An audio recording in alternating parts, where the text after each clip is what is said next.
I'm a cardiologist. I have my own practice and I work long hours. We are well off so she doesn't work. She's a stay-at-home wife. A very good one. Our house is always clean, there's always a meal for me when I get home and she wakes up as early as I do and makes me breakfast. We constantly have sex. Usually after I get home from work she jumps on me and kisses me as a welcome. She's always real happy when I get home from work. She sometimes can't even wait till I'm done eating for us to have sex. One day I came home from work and I was expecting the usual, her running to me, kissing me, etc. But when I walked in the door she didn't come running, so I walked into the kitchen and found her there. Food was ready as usual. She was washing something in the sink, so I went behind her, hugged her, and started kissing her neck. She turned away. I grabbed her and faced her towards me.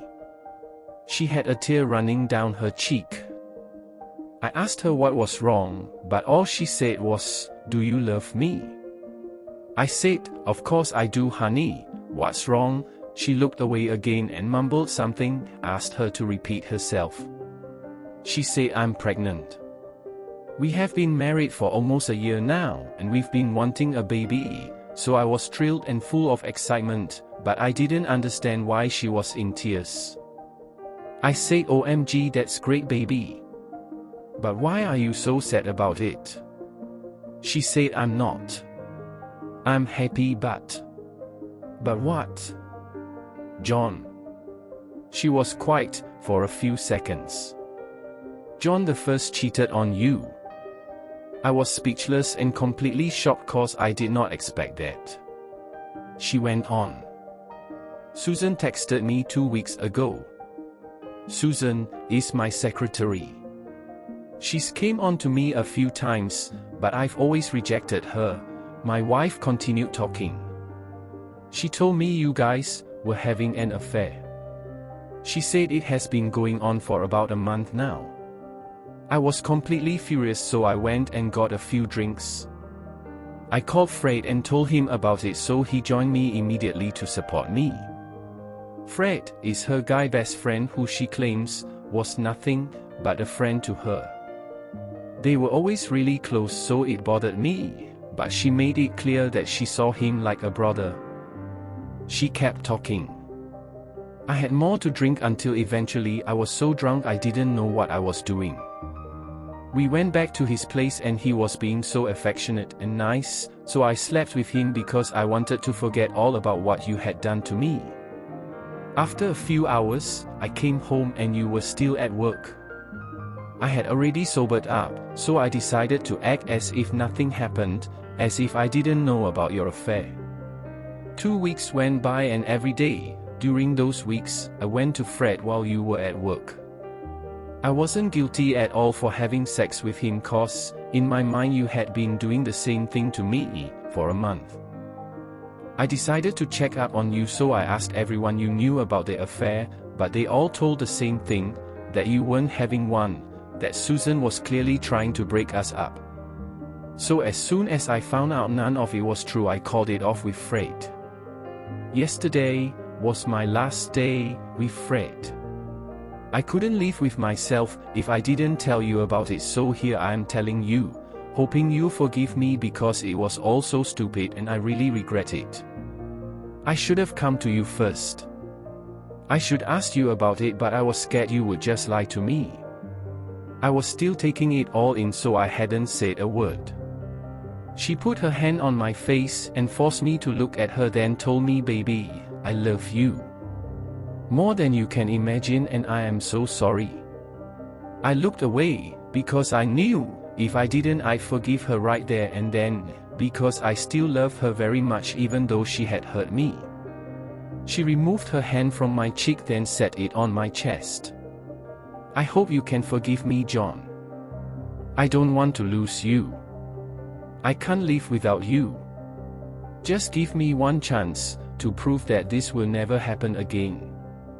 I grabbed the hand that was on my chest and looked her in the eyes and told her to leave the house. She said, Where am I supposed to go, John?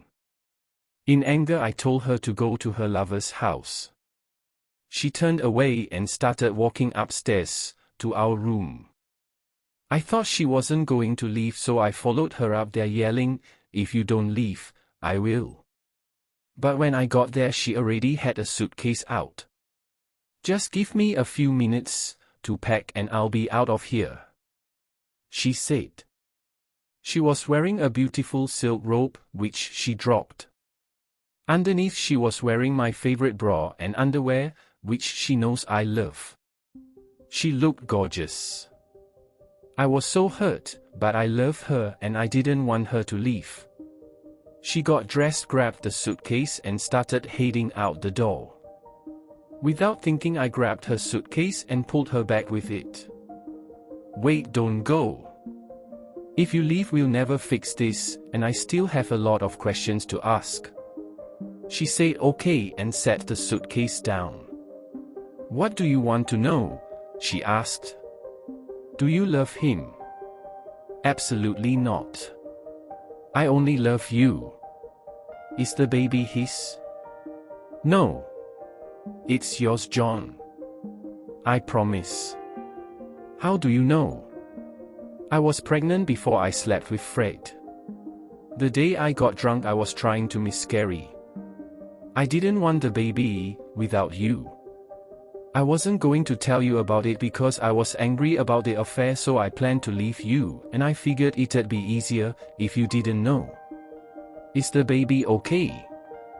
"Yes, I went to the doctor. It's fine." She slept in our bedroom, but I went to the guest bedroom that night. This was yesterday. I don't know what to do. Please help me decide whether I should leave her or forgive her. It's been about a month now. There's not a day that goes by that she doesn't apologize or begs for forgiveness. We still live together, but I sleep in the guest bedroom. I love her. And this is driving me crazy. I want to reconcile, but every time I think of forgiving her and moving on, I picture her in bed with another man. A man I knew. It is so hard.